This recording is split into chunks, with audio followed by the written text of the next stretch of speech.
Your loop now needs a proper iterator. The iterator is a variable you can declare specifically in your for loop to control how the loop iterates or goes through your logic. It is a common convention in the technical side means the most accepted method or the most agreed accepted method. Yes. Anyways, so it is common convention to use I as your iterator variable in a loop.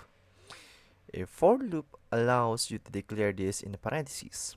For example, here is a for loop as it says that declares an index a variable and assigns it to the value of 100.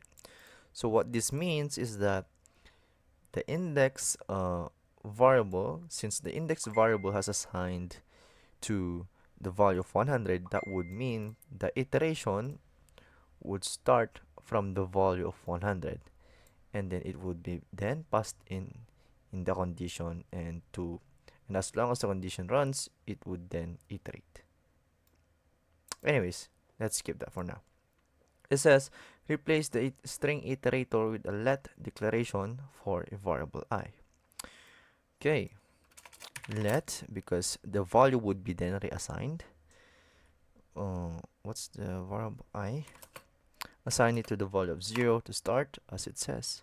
This will give the I variable the value 0 for the first time for your loop runs. So it will run, so the loop runs rather, at the value of 0 as the variable states initializes. Letter I. Anyways, that's it. What happened? Hmm? Running tests. Oh, there it is. What's wrong with free code camp? Oh, it's because the for loop. That's the reason why it may have been checked slow as usual. Anyways, that's it for now.